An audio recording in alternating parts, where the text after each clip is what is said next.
Astaghfirullah. Ma'asyiral muslimin yang dimuliakan Allah Subhanahu wa taala. Allah Subhanahu wa taala berfirman, "Wa in minkum illa wariduha." Sesungguhnya kalian pasti akan melewatinya. Kana ala rabbika hatman maqdiyah. Dan itu ketetapan yang pasti bagi Allah Subhanahu wa taala. Summa nunajjil ladzina taqaw wa nadharu adh-dhalimina fiha jithiya. Kemudian kami selamatkan orang-orang yang bertakwa kepada Allah, dan kami tinggalkan orang-orang zalim, mereka dimasukkan dalam kondisi berlutut ke dalam jahannam, naudzubillah.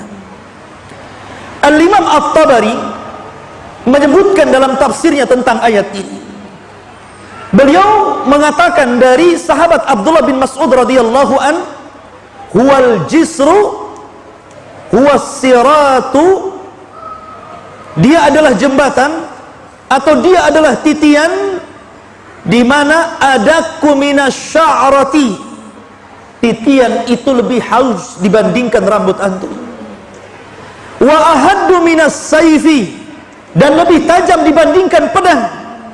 Sebagaimana disebutkan dalam riwayat Bukhari dari sahabat Abu Sa'id Al-Khudri radhiyallahu an. Begitu juga hadis-hadis yang sahih yang lainnya mengatakan sama seperti itu. Artinya kecil sekali, karena lebih halus dibandingkan rambut, lebih tajam dibandingkan pedang. Bahkan dalam riwayat lebih tajam daripada Musa, daripada pisau yang tajam. Sebagaimana hadis Salman Al-Farisi radhiyallahu anhu. Disebutkan dalam sahih dari Abi Hurairah radhiyallahu an dan Abu Sa'id Al-Khudri radhiyallahu anhuma, Nabi mengatakan, perhatikan di sini, yu'ta bil jisri, akan dibentangkan di atas neraka jahanam itu satu titian, fayuj'alu baina dhahrai jahannam, kemudian akan dibentangkan di atas persis di bawahnya jahannam. Qulna ya Rasulullah, kami berkata wahai Rasulullah, wamal jisru, apa itu titian itu? Maka Nabi SAW mengatakan, madhadatun mazillatun, titian itu sangat licin. Kalau anda berjalan tanpa alas kaki, kemudian berjalan di keramik, kemudian antum siram dengan sabun, kemudian antum berjalan agak cepat, kita saja bisa terpeleset itu, padahal itu lebar tempatnya. Bagaimana kalau ini berupa titian siratal mustaqim yang kata Nabi SAW licin dan menggelincirkan, alaihi khatatif wal kalalib, dan di dalam titian itu ada besi-besi pengait, kemudian kawat-kawat yang berduri. Dalam sebuah riwayat, kalalib itu akan terus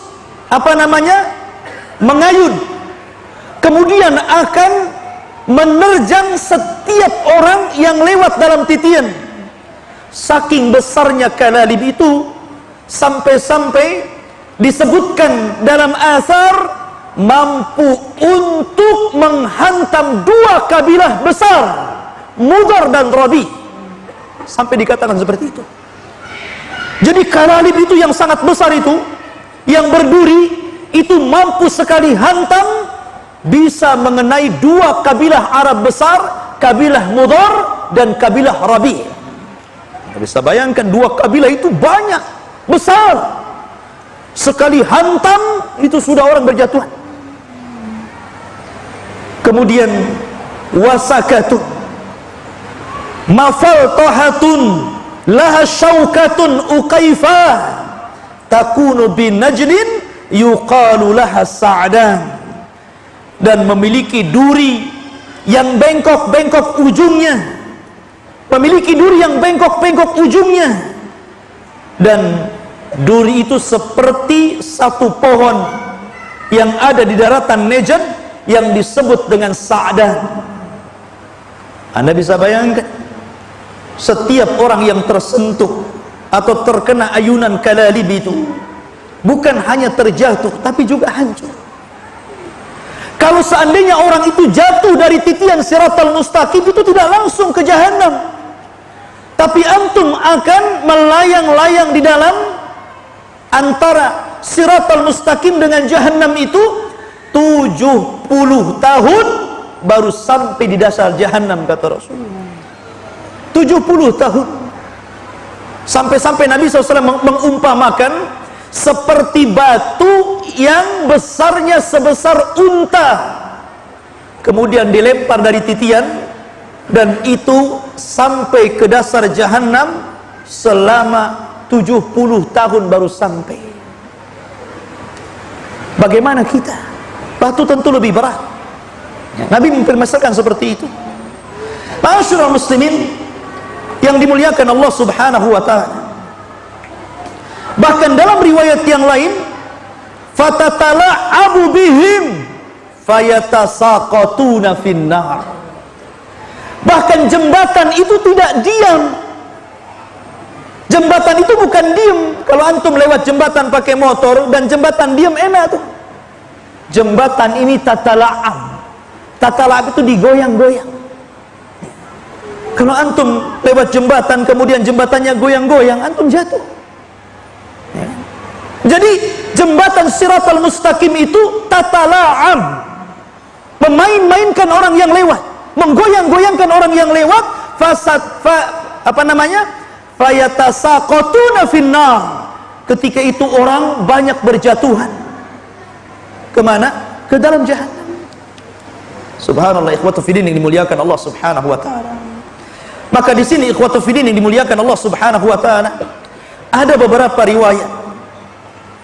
riwayat bagaimana orang-orang yang melewati siratal mustaqim ini. Bagaimana kondisi mereka? Siapakah orang-orang yang selamat? Siapakah orang-orang yang susah melewati tapi ujung-ujungnya selamat? Dan siapa juga yang kemudian tidak selamat dan masuk ke dalam jahanam? Maka disebutkan ikhwatu fiddin yang dimuliakan Allah Subhanahu wa ta'ala tentang kondisi orang-orang yang melewati titian siratal mustaqim. Disebutkan dalam sebuah riwayat, Nabi SAW mengatakan, wali jahannam jisrun, dan jahannam itu memiliki titian di atas, adzaqu minasy-sya'r, lebih lembut daripada rambut, wa ahaddu minas sayfi, lebih tajam dibandingkan pedang, alaihil kalalib wa hasakatun, di mana padanya ada besi-besi pengait dan duri-duri yang bengkok. Ya'khuduna man sya'allah, mereka akan mengambil sesuai dengan kehendak Allah. Wan nasu alaih, dan manusia yang melintasi titian siratal mustaqim itu katarafi, ada yang seperti kedipan mata, tahu-tahu melesat sudah sampai di ujung. Subhanallah. Tentu mereka para nabi dan rasul. Kemudian kalbarki, seperti kilat melesat. Wa karrihi, seperti angin mursalah, seperti angin yang lewat. Wa ka'ajawidil khayli, dan seperti orang yang menunggang kuda yang baik, dia tunggang dengan sekencang-kencangnya. Kemudian warukab, dan orang yang mengendarai kendaraan tetapi lambat. Kemudian dalam riwayat, dan orang-orang yang mereka kadang berhenti, kadang jatuh, kemudian bangun lagi, berjalan, jatuh lagi. Dalam riwayat ada yang merangkak, dan itu orang yang terakhir diselamatkan. Makanya dalam riwayat fanajin musallamun, ada orang yang diselamatkan dengan baik, mereka tidak ada apa-apa, langsung berada di ujung siratal mustaqim. Wa makhdushun musallamun, ada yang sudah habis badannya, tercabik-cabik dengan besi-besi yang kail-kail dan besi-besi yang berduri itu, tapi Allah selamatkan juga. Tetapi ada yang mukawwarun finnar ala wajhi, tapi ada yang digulung kemudian dilempar ke dalam neraka. Perhatikan di sini ikhwatu fiddin, Berarti ada beberapa orang yang disesuaikan bagaimana mereka diselamatkan Allah Subhanahu wa taala. Pertama, orang yang melewati seperti kejapan mata, tahu-tahu sudah sampai. Ada orang yang seperti kilat, ada orang yang seperti angin, ada orang yang seperti penunggang kuda yang cepat, ada orang seperti pengendara yang lambat, ada orang yang berjalan, ada orang yang terseret-seret, dan ada orang yang dijatuhkan dan tidak sempat sampai di ujung Siratal Mustaqim. Siapakah yang menyelamatkan ini? Yang menyelamatkan ini amal kita. Karena ketika orang itu melalui titian Siratal Mustaqim itu ala qadri a'malina, sesuai dengan amal kita. Makanya kenapa ketika mereka dibariskan oleh Allah Subhanahu wa taala, di depannya titian Siratal Mustaqim, digelapkan seluruh padang mahsyar. Setelah itu Allah berikan setiap orang cahaya. Setiap orang cahaya. Orang yang beriman diberikan cahaya, orang yang fasik diberikan cahaya, orang yang munafik juga diberikan cahaya. Tapi ketika mereka menyeberang, tiba-tiba orang munafik dipadamkan cahayanya. Perhatikan firman Allah Subhanahu wa taala. Allah Subhanahu wa taala berfirman dalam suratul Hadid ayat ke-11 sampai 15. Allah berfirman, yauma taral mu'minina wal mu'minah, pada hari engkau melihat orang-orang yang beriman laki-laki dan orang-orang yang beriman perempuan, yas'a nuruhum baina aydihim wa bi aymanihim, Allah pancarkan cahaya mereka di depan mereka dan sebelah kanan mereka. Busyrakumul yaum jannatin tajri min tahtihal anhar khalidina fiha dzalika huwal fawzul adzim. Itu kabar gembira untuk kalian, karena kalian akan mendapatkan surga yang mengalir di bawahnya sungai-sungai yang indah, kalian akan kekal di dalamnya, dan itu kesuksesan yang sangat besar. Perhatikan ayat selanjutnya. Allah mengatakan, yauma yaqulul munafiqun wal munafiqat lilladzina amanu dzuruna naqtabis min nurikum. Dan pada hari ketika orang-orang munafik laki-laki dan orang-orang munafik perempuan berkata kepada orang-orang yang beriman yang lewat di samping, ungduruna, tunggu kami, naqtabis min nurikum, kami mau ikut dengan cahayamu. Qila, maka dikatakan, irji'u wara'akum faltamisu nuran.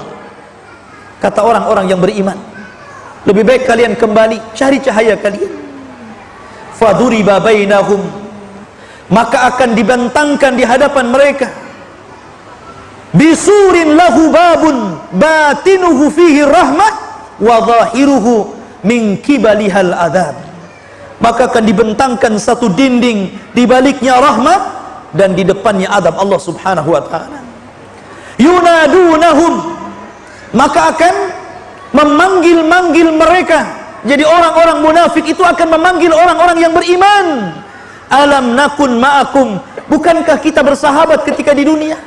Bukankah kita kawan ketika di dunia? Bukankah kita bersama-sama ketika di dunia? Qalu, orang-orang yang beriman mengatakan, bala, ya, walakinnakum, akan tetapi kalian, fatantum anfusakum, kalian telah mencelakakan diri kalian, wa tarabbastum, dan kalian menunggu-nunggu kehancuran kami, wartabtum wa gharratkumul amali, dan kalian ragu dan kalian ditipu dengan angan-angan, hatta jaa amrullah, sampai datang putusan Allah kepada kalian, wa gharrakum billahil ghurur, dan Allah dan kalian kemudian ragu-ragu, tertipu, akhirnya kalian mengingkari Allah Subhanahu wa taala. Fal yauma la yu'khad, maka pada hari yang tidak mungkin diambil minkum dari kalian, fidyatun, tebusan, wala minal ladzina kafaru, begitu juga tebusan dari orang-orang kafir lainnya, ma'wakumun nar, tempat kalian neraka, hiya maulakum, itulah tempat berlindung kalian, wa bi'sal masir, dan itu sejelek-jelek tempat kembali kalian. Perhatikan di sini. Di sini Allah Subhanahu wa taala membagi 3 kelompok. Pertama, orang-orang yang beriman, maka mereka akan diberikan cahaya yang besar, cahaya yang sangat luas seperti gunung. Yang kedua, orang yang beriman tapi fasik, maka mereka akan diberikan cahaya sesuai dengan amal dia. Dan yang ketiga, munafik sama sekali tidak diberikan cahaya. Dan setiap amalan itu punya cahaya. Salat ada cahayanya, zakat ada cahayanya, haji ada cahayanya, ibadah-ibadah lain ada cahayanya, sedekah ada cahayanya, puasa ada cahayanya, jihad ada cahayanya, dakwah ada cahayanya, amal soleh ada cahayanya. Seluruh amal itu memiliki cahaya. Makanya ikhwatu fiddin yang dimuliakan Allah Azza wa Jalla, Nabi SAW dalam riwayat Ibnu Majah mengatakan, basyiril masya'in fi zulmi ilal masajid bin nuri tami yaumal qiyamah. Beri kabar orang-orang yang suka berjalan di kegelapan menuju masjid-masjid Allah untuk melaksanakan salat subuh. Mereka akan diberikan cahaya yang sempurna pada hari kiamat. Lihat bagaimana doa Nabi SAW apabila berjalan ke masjid. Allahumma ij'al fi qalbi nuran, wa fi basari nuran, wa fi sam'i nuran, wa an yamini nuran, wa an yasari nuran, wa fawqi nuran, wa tahti nuran, wa amami nuran, wa khalfi nuran, waj'al li nuran. Itulah doanya Rasul. Apabila mereka datang ke masjid, Nabi SAW mengajarkan kepada para sahabat, ya Allah, jadikan di hatiku cahaya, di pandanganku cahaya, di pendengaranku cahaya, di sebelah kananku cahaya, di sebelah kiriku cahaya, di atasku cahaya, di bawahku cahaya, di depanku cahaya, di belakangku cahaya, dan jadikan semuanya cahaya, kata Rasul. Ini menunjukkan bahwa seluruh amal soleh itu akan membawa cahaya. Maka perbanyak. Karena ketika itu ikhwatu fiddin, semua nampak orang munafik, orang dusta, orang riya, orang sum'ah, takabur, sombong, semua akan ditampakkan di siratal mustaqim. Tidak ada yang ditutupi oleh Allah Subhanahu wa ta'ala, sehingga orang akan mengikuti cahaya salat, cahaya zakat, cahaya puasa, cahaya jihad, dan begitu seterusnya. Dan ingat ikhwatu fiddin,